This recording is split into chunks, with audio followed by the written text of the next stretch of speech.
നമസ്കാരം. ഉപനിഷത്ത് സെഷനിലേക്ക് വീണ്ടും ഏവർക്കും സ്വാഗതം. നമുക്ക് ആദ്യം മെഡിറ്റേഷൻ ചെയ്യാം. കണ്ണുകൾ അടച്ച് ശാന്തമായിരിക്കും. ഭൂമി മാതാവിനോടും സർവചരാചരങ്ങളോടും അന്തരീക്ഷത്തോടും കൃതജ്ഞത രേഖപ്പെടുത്തൂ.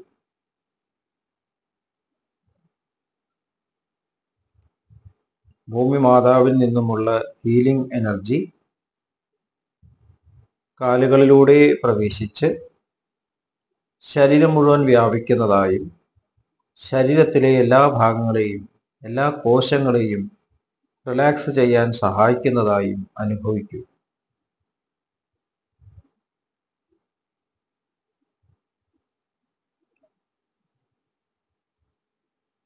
ഇപ്പോൾ ശരീരം പൂർണ്ണമായും റിലാക്സ്ഡ് ആയി.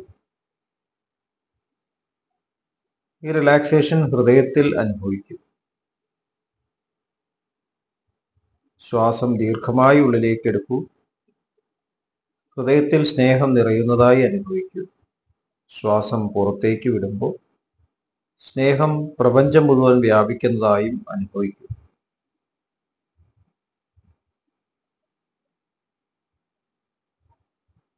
ഹൃദയത്തിൽ കുടികൊള്ളുന്ന സ്നേഹത്തിന്റെ സ്രോതസ്സിൽ നിന്നും ഉദ്ഭവിക്കുന്ന ദിവ്യപ്രകാശം മനസ്സിനെ ആകർഷിക്കുന്നതായി അനുഭവിക്കും. ആ ദിവ്യപ്രകാശത്തിൽ ധ്യാനം ആരംഭിക്കും. മനസ്സിൽ ചിന്തകൾ വരുന്നുണ്ടെങ്കിൽ മൃദുവായി അവയെ അവഗണിക്കുക. ദിവ്യപ്രകാശത്തിൽ ധ്യാനം തുടരുക. Please start meditation.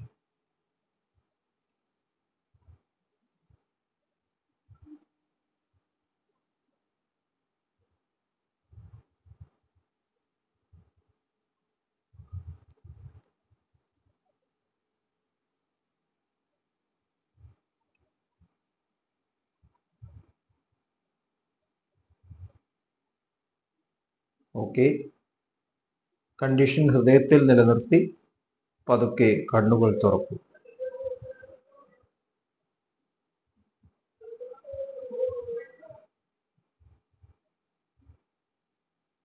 എല്ലാവരെയും ഹാർട്ട്ഫുൾനെസ് സഹജമാർഗ് മെഡിറ്റേഷൻ സിസ്റ്റത്തിലേക്ക് സ്വാഗതം ചെയ്യുന്നു. എങ്ങനെ ജോയിൻ ചെയ്യാം എന്നതിൻ്റെ വിവരങ്ങൾ ഡിസ്ക്രിപ്ഷൻ ബോക്സിൽ കൊടുത്തിട്ടുണ്ട്.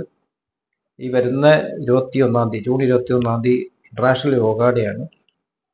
എല്ലാവരെയും ഹാർട്ട്ഫുൾനെസ് സഹജമാർഗ് യോഗ സിസ്റ്റത്തിലേക്ക് ഹാർദവമായി സ്വാഗതം ചെയ്യുന്നു. അന്ന് പ്രോഗ്രാംസ് ഉണ്ടാവും. അതിൽ അടുത്ത സെൻറ്ററുമായിട്ട്, നിങ്ങളുടെ തൊട്ടടുത്തുള്ള സെൻറ്ററുമായിട്ട് നിങ്ങൾക്ക് കണക്ട് ചെയ്ത് കഴിഞ്ഞാൽ പങ്കെടുക്കാം. നമ്മൾ ഉപനിഷത്ത് സെഷനിൽ ഛാന്തോക്യ ഉപനിഷത്താണ് ഡിസ്കസ് ചെയ്യുന്നത്. ഛാന്തോക്യ ഉപനിഷത്തിലെ 3-ാം അധ്യായത്തിലെ 13-ാമത്തെ ഖണ്ഡം, ദിവ്യലോകത്തിന്റെ 5 ദ്വാരപാലകന്മാർ. അതിൽ 1-ാമത്തെ ശ്ലോകം, തസ്യ ഹവാ ഏതസ്യ ഹൃദയസ്യ പഞ്ച ദേവസുഷയ സ യോസ്യ പ്രാങ് സുഷി സ പ്രാണസ്തചക്ഷുഃ സ ആദിത്യസ്തേതേജോന്ത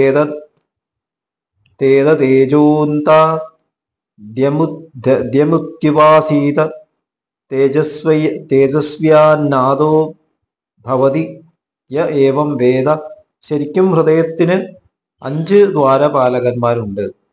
കിഴക്ക് ഭാഗത്തുള്ള വാതിൽ പ്രാണനാണ്. അതാണ് കണ്ണ്, അതാണ് സൂര്യൻ. ഒരുവൻ ആ പ്രഭയെ അന്നമായി പൂജിക്കണം. അവൻ പ്രഭയുള്ളവനും ഇത് അറിയുന്നവൻ ഭക്ഷിക്കുന്നവനും ആകുന്നു. 2-ാമത്തെ ശ്ലോകം, അഥ യോസ്യ ദക്ഷിണ സുഷി സ വ്യാനസ്തശ്രേത്രം സ ചന്ദ്രമാസ്തദേശ്രീശ്ച യശശ്ചേത്യുപാസീത ശ്രീമാൻ യശസ്വീ ഭവതി സ ഏവം വേദ. തെക്ക് ഭാഗത്തുള്ള വാതിൽ അത് വ്യാനപ്രാണൻ ആണ്. അത് ചെവിയാണ്, ചന്ദ്രൻ ആണ്. അതിനെ സമ്പത്തും പ്രഭയും ആയി പൂജിക്കണം. അവൻ സമ്പന്നനും പ്രഗത്ഭനും ആകുന്നു. 3-ാമത്തെ, അഥ യോസ്യ പ്രത്യങ്സുഷി സോപാന സാ വാക് സോഗ്നിസ്തദേതദ് ബ്രഹ്മവർച്ച സമന്നമിത്യുപാസീത ബ്രഹ്മവർച്ചസ്വിനാദോ ഭവതി ഏവം വേദ. പടിഞ്ഞാറുള്ള വാതിൽ അത് അപാനവായുവാണ്, അത് വാക്കാണ്, അത് അഗ്നിയാണ്. ഒരുവൻ അതിനെ വിശുദ്ധ ജ്ഞാനവും അന്നവുമായി പൂജിക്കണം. അവൻ വിശുദ്ധ ജ്ഞാനത്തിൽ പ്രഗത്ഭനാകുന്നു, ഇതറിയുന്നവൻ ഭക്ഷിക്കുന്നവനും ആകുന്നു. 4. അഥ യോസ്യോദം സുഷി സ സമാനസ്തന്മന സ പർജന്യസ്തദേതത് കീർത്തിശ്ച യുഷ്ടിശ്ചേത്യുപാസീത കീർത്തിമാൻ യുഷ്ടിമാൻ ഭവതി സ ഏവം വേദ. വടക്കുഭാഗത്തെ വാതിൽ അത് സമാനവായുവാണ്, അത് മനസ്സാണ്, അത് മഴയുടെ ദേവനാണ്. അതിനെ പ്രസിദ്ധിയും സൗന്ദര്യവുമായി പൂജിക്കണം. ഇതറിയുന്നവൻ സുന്ദരനും പ്രസിദ്ധനുമാകുന്നു. 5-ാമത്തെ ശ്ലോകം. അഥ യോസ്യോർധ്വ സുഷി സ ഉദാന സ വായു സ ആകാശസ്തദേതദോജശ്ച മഹശ്ചേത്യുപാസീതൗജസ്വീ മഹസ്വാൻ ഭവതി സ ഏവം വേദ. മുകളിലേക്കുള്ള വാതിൽ അത് ഉദാനനാണ്, വായുവാണ്, ആകാശമാണ്. അതിനെ ഉത്സാഹവും മഹത്തരവുമായി പൂജിക്കണം. ഇതറിയുന്നവൻ മഹാനും ശക്തനുമാകുന്നു. 6-ാമത്തെ ശ്ലോകം. തേ വാ ഏതേ പഞ്ചബ്രഹ്മപുരുഷാഃ സ്വർഗസ്യ ലോകസ്യ ദ്വാരപാഃ സ യ ഏതാനേവം പഞ്ചബ്രഹ്മപുരുഷാൻ സ്വർഗസ്യ ലോകസ്യ ദ്വാരപാൻ വേദാസ്യ കുലേ വീരോ ജായതേ പ്രതിപദ്യതേ സ്വർഗലോകം ച ഏതാനേവം പഞ്ചബ്രഹ്മപുരുഷാൻ സ്വർഗസ്യ ലോകസ്യ ദ്വാരപാൻ വേദ. ശരിക്കും ഇവയാണ് ബ്രഹ്മപുരുഷന്മാർ, ദിവ്യലോകത്തിലുള്ള ദ്വാരപാലകന്മാർ. ഈ 5 ബ്രഹ്മപുരുഷന്മാരെ ദിവ്യലോകത്തിന്റെ ദ്വാരപാലകന്മാരായി അറിയുന്നവൻ അവന്റെ കുടുംബത്തിൽ വീരൻ ജനിക്കുന്നു. അവൻ ഈ 5 ബ്രഹ്മപുരുഷന്മാരെ അറിയുന്നവൻ ദിവ്യലോകത്തിൽ എത്തും. നമ്മൾ കേട്ടിട്ടുള്ള പദങ്ങളാണ് പഞ്ചപ്രാണൻ എന്ന് പറയും. ഇത്ര ബ്യൂട്ടിഫുൾ ആയിട്ട് ഛാന്തോക്യോപനിഷത്ത് അതിനെ എക്സ്പ്ലെയിൻ ചെയ്യുന്നു. ബ്രാഹ്മണന്മാര് ഭക്ഷണം കഴിക്കുന്നതിന് മുമ്പേ കുടിക്കലുത്താന്നൊരു സമ്പ്രദായമുണ്ട്. അപ്പൊ അതിന് മുമ്പ് ഇങ്ങനെ പ്രാണായ സ്വാഹ, അപാനായ സ്വാഹ, വ്യാനായ സ്വാഹ, ഉദാനായ സ്വാഹ, സമാനായ ഇങ്ങനെ പറഞ്ഞിട്ട് കഴിക്കും. അപ്പൊ ഓരോരോ വായുവിന് നമ്മൾ ഭക്ഷണം കൊടുക്കുക.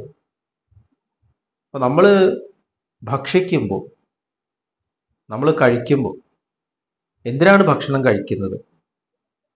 ഇത് നമ്മൾ തിരിച്ചറിയണം. ഇതാണ് ഈ ശ്ലോകത്തിലൂടെ നമ്മൾ മനസ്സിലാകുന്നത്. ഈ ഭൂമിയിൽ ജീവിക്കുമ്പോൾ ഈ ശരീരം നിലനിർത്തണം. അതിനോടൊരു ഡ്യൂട്ടി ഉണ്ട്, ശരീരത്തിനോടുള്ള ഉത്തരവാദിത്വം. പലരും ആധ്യാത്മികത എന്ന് പറഞ്ഞാൽ ഭക്ഷണം കഴിക്കാതെ ജീവിക്കുക, ആയുസ് നീട്ടിവെക്കുക, ശരീരത്തിന്റെ ശക്തി ഡെവലപ്പ് ചെയ്യുക, ആകാശത്തുകൂടെ സഞ്ചരിക്കുക, ഇങ്ങനെയൊക്കെ തെറ്റിദ്ധരിക്കുന്നുണ്ട്. ഇതൊന്നും ശരീരത്തിനുള്ള ഉത്തരവാദിത്തങ്ങളല്ല എന്നാണ് മനസ്സിലാക്കുന്നത്. ശരീരത്തിനെ ശരീരമായിട്ട് തന്നെ കാണും. പഞ്ചഭൂതങ്ങളാൽ നിർമ്മിച്ച ബോഡി, അതിന് അതിൻ്റെതായിട്ടുള്ള എവല്യൂഷൻ ഉണ്ട്. അത് യോജിച്ചിട്ടാണ് നമ്മുടെ ഈ ബോഡി ഉണ്ടായിട്ട് ഒന്നിച്ചിട്ടാണ് പോകുന്നത്. അപ്പൊ ഞാൻ എന്ന് പറയുമ്പോൾ ആ ഓരോ കോശത്തിലും, അത് ഓരോ ആറ്റത്തിലും അത് പ്രതിധ്വനിക്കുന്നുണ്ട്. അപ്പൊ അവരെ എല്ലാവരും എവല്യൂഷന്റെ ഈ യാത്രയിൽ നമ്മൾ കണ്ടിന്യൂ. അവർക്കൊരു ജനന മരണ ചക്രമുണ്ട്, അവർക്ക് അവരുടേതായുള്ള ആഹാരമുണ്ട്. അപ്പൊ ഇതെല്ലാം കൂടി റെപ്രസെന്റ് ചെയ്താണ് മഹാഭൂതങ്ങൾ, പഞ്ചഭൂതങ്ങൾ എന്ന് പറയുന്നത്. പഞ്ചഭൂതങ്ങൾ എല്ലാവർക്കും അറിയാം. ജലം, ഭൂമി, അഗ്നി, വായു, ആകാശം. ഇന്ത്യൻ സ്പിരിച്വൽ സ്ക്രിപ്റ്റേഴ്സിൽ ആകാശവും ഒരു എലിമെന്റ് ആയിട്ടാണ് കണക്കാക്കുന്നത്. അപ്പൊ നമ്മള് ഭക്ഷണം കഴിക്കുമ്പോൾ അവിടെ ഒരു തരത്തിലും ഈഗോ ഇടപെടരുത്. ഇത് വളരെ ഇമ്പോർട്ടൻ്റ് ആണ്. ശരീരത്തിന്റെ ആരോഗ്യം മാത്രം നോക്കി ഭക്ഷണം കഴിക്കുക. പലതരത്തിലുള്ള ഭക്ഷണ രീതികളുണ്ട്. വെജിറ്റേറിയൻ, വെഗാൻസ് ഉണ്ട്, നേച്ചുറോപ്പതി ഉണ്ട്, ഓർഗാനിക് ഭക്ഷണമുണ്ട്. എന്തിനാണ് അത് കഴിക്കുന്നത്? എന്താണ് അതിന്റെ ഉദ്ദേശം? ഇത് മനസ്സിലാക്കിയാൽ നമുക്ക് അതിനോടുള്ള അട്രാക്ഷൻ ഇല്ലാതെയായി മാറും. ഞാൻ ഇന്നതേ കഴിക്കുള്ളൂ എന്ന് പറഞ്ഞ് ശാഠ്യം പിടിക്കുന്നവൻ ഹാർമണി ഇല്ലാതെയാണ്, സ്നേഹമില്ലാതെ സ്വാർത്ഥനായി മാറുക, ബോഡിയിൽ റെസ്ട്രിക്റ്റഡ് ആവണം, നശിക്കുന്ന ശരീരത്തിന്റെ മുകളിൽ അള്ളിപ്പിടിച്ചിരിക്കുകയാണ്. ശരീരത്തിന്റെ ആരോഗ്യം മാത്രം കണക്കിലാക്കിയിട്ട് യോഗാഭ്യാസം എന്ന് പറഞ്ഞ് ചെയ്യുമ്പോൾ അത് ഒരു ഈഗോ ആയിട്ട് മാറും. എന്തിനാണ് ശരീരത്തിൽ ആരോഗ്യം നിലനിർത്തുന്നത്? ഈ ജീവിത സൈക്കിളിൽ നമുക്കൊരു അലോട്ടഡ് ലൈഫ് സൈക്കിൾ ഉണ്ട്. എല്ലാ ജീവികൾക്കും അതിൻ്റെ ഒരു അലോട്ടഡ് സൈക്കിൾ ഉണ്ട്. പ്രപഞ്ചത്തിൽ അതിൻ്റെ അലോട്ടഡ് സൈക്കിൾ ഉണ്ട്. അതിനെ എക്സ്റ്റെൻഡ് ചെയ്യുക, കുറയ്ക്കുക, ഇതൊന്നും നമ്മൾ ചെയ്യേണ്ട കാര്യങ്ങളല്ല. നമ്മൾ അതൊക്കെ ചെയ്യുമ്പോൾ നമ്മൾ ശരിക്കും ഈശ്വരന്റെ പ്രവൃത്തിക്ക് തടസ്സം നിൽക്കുകയാണ്. അപ്പൊ അതുകൊണ്ട് ഈ കാലയളവിൽ add life to your years എന്നാണ് ബാബുജി മഹാരാജ് പറഞ്ഞത്. Not add years to your life. നിങ്ങളുടെ ജീവിതത്തിൽ വർഷങ്ങൾ കൂട്ടല്ല ചെയ്യുക, നിങ്ങളുടെ ജീവിതത്തിന്റെ അളവ് കൂട്ടല്ല ചെയ്യേണ്ടത്. നിങ്ങളുടെ ആയുസിന്റെ ഉള്ളില് നിങ്ങളുടെ ജീവൻ കൊണ്ടുവരാം, ജീവിതം കൊണ്ടുവരാം, ലൈഫ് കൊണ്ടുവരാം. ഓരോ നിമിഷവും ലൈവ്ലി ആക്കണം. അപ്പൊ ആ ലൈവ്ലി ആക്കലാണ് നമ്മൾ ഓരോ പ്രവൃത്തി ചെയ്യുമ്പോഴും ചെയ്യുന്നത്. ഭക്ഷിക്കുക എന്ന് പറയുമ്പോൾ വായെ കൂടെ ഭക്ഷിക്കുക എന്നുള്ളത് മാത്രമല്ല അർത്ഥം, ഇതൊരു വ്യക്തമാണ്. പാത്ത് ഗോൾ എന്ന വേറൊരു ഡിസ്കഷനിൽ ഇതേക്കുറിച്ച് പരാമർശിച്ചിട്ടുണ്ട്. ഭക്ഷണം കഴിക്കുമ്പോൾ നമ്മൾ ഈ പഞ്ചഭൂതങ്ങളോടുള്ള ബഹുമാനത്തോടു കൂടിയിട്ടാണ് കഴിക്കുന്നത്. അവരാണ് ഇതിനെ നിലനിർത്തുന്നത്. അവരിതിനെ നിലനിർത്തുന്നുണ്ടെങ്കിൽ നമ്മൾ നമ്മുടെ ഡ്യൂട്ടി ചെയ്യണം. അപ്പൊ നമ്മുടെ ഡ്യൂട്ടി എല്ലാവരെയും അദ്ദേഹത്തിലേക്ക് കണക്ട് ചെയ്യണം, പ്യൂരിറ്റിയിലേക്ക് കണക്ട് ചെയ്യണം. ഇവരെല്ലാവരും ഇവല്യൂഷനിലാണ്. പഞ്ചഭൂതങ്ങളും എവല്യൂഷനിൽ തന്നെയാണ്. സൂര്യനും ചന്ദ്രനും ബ്രഹ്മാവും ഒക്കെ എവല്യൂഷനിലാണ്. വായുവും. ആ എവല്യൂഷനിൽ നമ്മൾ പാർട്ടിസിപ്പേറ്റ് ചെയ്യണം. അതുകൊണ്ടാണ് ദേവന്മാരൊക്കെ ശരീരത്തിലൂടെ പ്രവർത്തിക്കുന്നു എന്നുള്ളൊരു കോൺസെപ്റ്റ് തന്നെ വന്നിട്ടുണ്ട്. അപ്പോൾ നമ്മൾ ഓരോ ഭക്ഷണം കഴിക്കും. ഭക്ഷണം എന്ന് പറഞ്ഞാൽ വായിലൂടെ കഴിക്കുന്നതും ടേസ്റ്റ് ചെയ്യുന്നതും ചെവിയിലൂടെ കേൾക്കുന്നതും. ചെവിയിലത്തേത് പറയുന്നുണ്ട്, മനസ്സിൽ ചിന്തിക്കുന്നത് അന്നമാണ്. അപ്പൊ ആ ചിന്തകൾ പ്യൂർ ആവണം. കാരണം അവിടെയും എവല്യൂഷന്റെ ബ്ലോക്ക് നമ്മൾ വരരുത്. അങ്ങനെയാകുമ്പോൾ ഈ എവല്യൂഷൻ ഫ്ലോ സ്മൂത്ത് ആയിട്ട് നടന്നുകൊണ്ടേയിരിക്കുന്നു. നമ്മൾ ദ്വാരപാലകന്മാർക്ക് മാത്രം പ്രാധാന്യം കൊടുത്ത് ദ്വാരപാലകനായിട്ട് ഇരിക്കാനെങ്കിൽ നമ്മൾ അവിടെ നിൽക്കും. Gate keeper. ജയവിജയന്മാര് വൈകുണ്ഠത്തിന്റെ ഗേറ്റ് കീപ്പേഴ്സ് ആയിരുന്നു. അവരെ ഈഗോ കാരണം അവര് സനൽകുമാരന്മാരെ ഉള്ളിലേക്ക് കടത്തിവിട്ടില്ല. അതുകൊണ്ട് രാക്ഷസന്മാരായി ജനിച്ചു എന്ന് പറയുന്നത്. ഇത് നമുക്കൊരു ക്ലൂ ആണ്. നമ്മൾ ഗേറ്റ് കീപ്പേഴ്സ് ആയി കഴിഞ്ഞാൽ നമ്മൾ കണ്ടംപ്റ്റ് ആവും, വീണ്ടും ഗേറ്റ് കീപ്പർ തന്നെയാവും. നമ്മൾ ആ അധിപന്റെ അറിവിലേക്ക്, ജ്ഞാനത്തിലേക്ക് ഉയരണം തന്നെ നമ്മൾ അസിമുലേറ്റ് ചെയ്യണം. ദാജി എക്സ്പ്ലെയിൻ ചെയ്യുന്നത് നമ്മുടെ സംസ്കാരങ്ങളുടെ ഗേറ്റ് സി പോയിന്റ് എന്ന് പറയും. അതിനെക്കുറിച്ച് അറിയണമെന്നുണ്ടെങ്കിൽ ഹാർട്ട്ഫുൾനെസ് സിസ്റ്റത്തിൽ നമുക്ക് പറഞ്ഞുതരാൻ പറ്റും. സി പോയിന്റ് ആണ് നമ്മുടെ പ്രധാന ഗേറ്റ്. നമ്മളുടെ ഇഷ്ടാനിഷ്ടങ്ങളിലൂടെ പ്യൂറായിട്ട് വരേണ്ട സ്നേഹം എന്നുള്ള വൈബ്രേഷനെ നമ്മൾ സ്വാർത്ഥമാക്കി സംസ്കാരങ്ങളാക്കി മാറ്റുന്നതാണ് സി പോയിന്റ്. അവിടെയാണ് നമ്മളുടെ ഈ എക്സിസ്റ്റൻസ് ഇവിടെ തന്നെ, ഈ ലൈഫിൽ തന്നെ കറങ്ങിക്കൊണ്ടിരിക്കുന്നത്.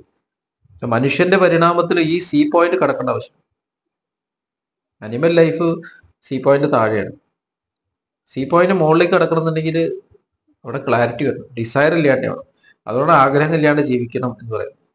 ആഗ്രഹങ്ങൾ ഇല്ലാണ്ട് ജീവിക്കാൻ വളരെ ബുദ്ധിമുട്ടായതുകൊണ്ട് നമ്മുടെ ആഗ്രഹത്തെ ഭക്തിയാക്കി മാറ്റണം. നമ്മളെ ലക്ഷ്യത്തിൽ കേന്ദ്രീകരിച്ചുകൊണ്ട് നമ്മൾ ജീവിക്കുക. മറ്റുള്ളതിനൊക്കെ പ്രാധാന്യം ഇല്ലാണ്ട് കാമത്തെ ഭക്തിയാക്കി മാറ്റും. അപ്പൊ അതിലേക്കുള്ള യാത്രയുടെ സഹജമാർഗം ഹാർട്ട്ഫുൾനെസ്. നമ്മൾ ശുദ്ധീകരണം ചെയ്യുമ്പോൾ ഈ അട്രാക്ഷൻ, അറ്റാച്ച്മെന്റ്, ആഗ്രഹങ്ങളുടെ ഫൗണ്ടേഷൻ തന്നെ ഇളകി പോകും.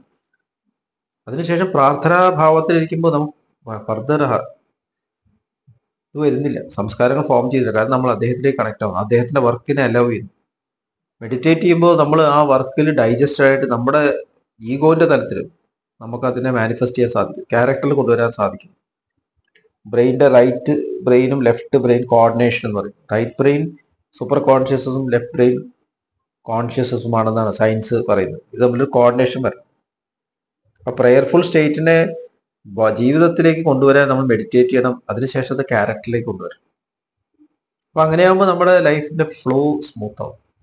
അങ്ങനെയാണ് നമ്മൾ ഈ ഓരോരോ ഗേറ്റ് കീപ്പറിനെയും മറികടക്കുന്നത്. പൂർണ്ണജ്ഞാനത്തോടെ ഹൃദയമണ്ഡലത്തിലുള്ള 5 ചക്രങ്ങൾ, അതാണ് ചാന്തോക്യോപനിഷത്ത് പറയുന്നത്. ഇത് ഹാർട്ട്ഫുൾനെസ്സിൽ എത്ര ബ്യൂട്ടിഫുൾ ആയിട്ട് പറയുന്നത്. അവസാനം വായു ചക്രം കടക്കുകയാണ്, മുകളിലേക്കുള്ള വാതിൽ എന്നല്ലേ പറയുന്നു. അത് കടന്ന മനസ്സിന്റെ വാതിലുണ്ട്, നോർത്തിലേക്കുള്ള വടക്ക് ഭാഗത്തേക്കുള്ള വാതിൽ എന്ന് പറയുന്നു. ആ വാതിൽ തുറന്നു കഴിഞ്ഞാൽ നമ്മൾ മനസ്സിന്റെ വാതിലും തുറന്നു കഴിഞ്ഞാൽ മനസ്സിന്റെ വാതായനങ്ങൾ തുറക്കുമ്പോൾ അദ്ദേഹത്തിന്റെ ഫ്ലോയിലുള്ള വാതിലായിട്ട് മാറുകയാണ് മനസ്സ്. നമ്മൾ അങ്ങോട്ട് എത്താൻ ശ്രമിക്കുന്നതിന് അദ്ദേഹം നമ്മളിലേക്ക് പ്രവഹിക്കാൻ തുടങ്ങും. ചാന്തോക്യോപനിഷത്തിലെ ഈ ശ്ലോകം, ഈ ചാപ്റ്റർ ഖണ്ഡം വളരെ സ്പർശിക്കുന്നതാണ്. ആർട്ട്മുള സിസ്റ്റത്തിന്റെ ഒരു അടിസ്ഥാനപരമായിട്ടുള്ള ഫിലോസഫി ഇതിൽ സൂചിപ്പിക്കുന്നു. ഇത്രയും പറഞ്ഞുകൊണ്ട് ഇന്നത്തെ സെഷൻ ഇവിടെ നിർത്താം. അടുത്ത സെഷൻ വരേക്കും വിടവാങ്ങുന്നു. നന്ദി, നമസ്കാരം.